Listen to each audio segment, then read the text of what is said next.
Salut Kutai Kota Agung nomor NIM 859506922, yaitu hari ini saya akan mempresentasikan jenis zat dalam makanan mengelompokkan sayuran. Di sini yang pertama ada sayuran daun, yang mana isinya ada kangkung, pucuk ubi, bayam,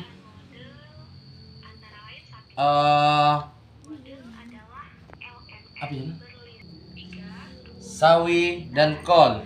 Nah, dan daun seledri. Jadi inilah sayuran daun. Selanjutnya saya akan kelompok sayuran kacang-kacangan. Yang sini ada kacang tanah, kacang panjang, kacang toge-togean, dan kacang kedelai berbentuk tempe. Jadi inilah bentuk kelompok sayuran kacang-kacangan. Selanjutnya saya akan memperlihatkan sayuran akar umbi-umbian, yang mana di sini ada kentang, wortel, kunyit, bawang merah, jahe, dan lengkuas. Jadi inilah sayuran akar umbi-umbian, yang mana mereka semua di dalam tanah, ketika diambil ada akar-akarnya. Selanjutnya di sini saya akan sayuran dalam buah-buahan. Nah, sayuran dalam buah-buahan dimaksud itu adalah yang berbentuk buah. Contoh seperti kates, terong panjang, terong bulat, terus labu, tomat, dan cabai. Jadi inilah sayuran bentuk buah yang di atas permukaan buah-buahannya. Jadi inilah pengelompokan sayur-sayuran, yang mana di sini ada sayur daun, kacang, buahan, dan akar umbi-umbian. Mungkin hanya sampai sini yang bisa saya sampaikan. Yakusa, yakin usaha sampai. Assalamualaikum warahmatullahi wabarakatuh. Warahmatullahi wabarakatuh. Perkenalkan, nama saya Ricky Ronaldo, nomor NIM 859506922. Saya berasal dari mahasiswa UT Kota Agung, Salut Kota Agung. Nah, di sini saya akan praktekkan makul IPA, yaitu jenis zat dalam makanan. 1. Pengelompokan bahan makanan, yaitu karbohidrat, protein, lemak, dan vitamin. Yang pertama, mentega, kemiri, minyak, santan, dan susu. Kelompok vitamin yaitu ada apel, pisang, wortel, tomat, daun sop, dan kangkung. Jadi inilah 4 kelompok masing-masing dari karbohidrat, protein, lemak, dan vitamin yang pengelompokan bahan makanan kali ini. Mungkin hanya itu yang bisa saya sampaikan. Kurang lebihnya saya mohon maaf. Pada Allah saya mohon ampun. Wabillahi taufiq wal hidayah. Wassalamualaikum warahmatullahi wabarakatuh. Assalamualaikum warahmatullahi wabarakatuh. Perkenalkan, nama saya Ricky Rinaldo, nomor induk mahasiswa 859506922. Saya mahasiswa semester 6 Salut Kota Agung. Nah, di sini saya akan presentasikan pencernaan dan organ-organ pada tubuh untuk pencernaan. Oke, kawan-kawan semua, bisa ikuti saya hari ini. Yang pertama, di sini kita bisa lihat ada beberapa organ dari mulut, kerongkongan, lambung, usus kecil, usus besar, dan anus. Nah, yang pertama kawan-kawan semua, kita harus perhatikan, kita tiap hari itu manusia itu pasti makan dan minum.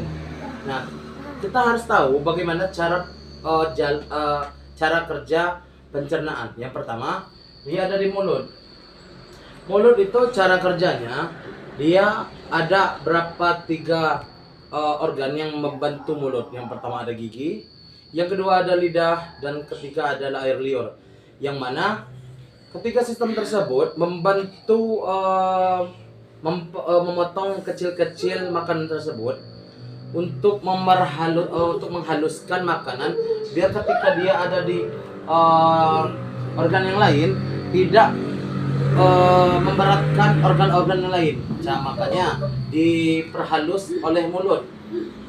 Ketika mulut itu gigi itu memotong kecil-kecil, akan dibantu oleh lidah untuk menggodok makanan. Nah, dibantu juga air liur untuk memperhalus ketika dia masuk ke tenggorokan. Ini gambarnya tenggorokan.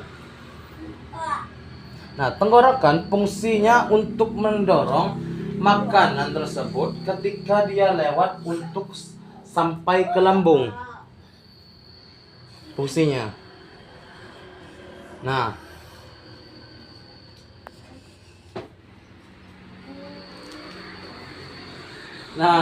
di lambung kawan-kawan semua, dia bukan hanya sampai di lambung, tidak, dia akan sampai di anus sebenarnya. Terus di lambung dia ada namanya sistem pencernaan.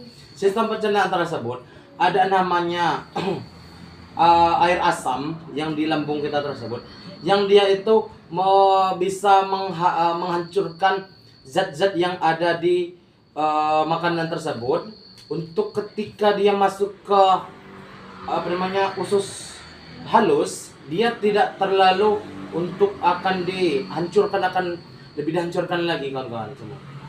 Jadi di sini ada gambarnya lambung, gambar lambung. Terus ketika lambung tersebut telah mencernanya, akan ke usus halus. Usus halus ini ada 3. Yang pertama ada di atas, dan kedua di sini, dan ketiga di sini kawan-kawan semua. Nah, ketika dia melewati usus halus, dia akan melewati semuanya melalui usus halus, terus dia akan melalui usus besar. Nah, usus besar ini berperan penting kawan-kawan semua, berperan penting dalam hal pencernaan, karena dia akan menampung makanan tersebut untuk ketika dia sudah menampungnya, makanan yang akan datang lagi itu akan datang ke lambung tadi lagi. Makanya tempatnya usus besar ini untuk menampung makanan yang pernah kita makan yang pertama. Nah, ketika dia melewati usus besar yang pertama, dia akan sampai pada reaknum, sebenarnya di atas anus. Reaknum itu kawan-kawan semua, reaknum itu tempat untuk dia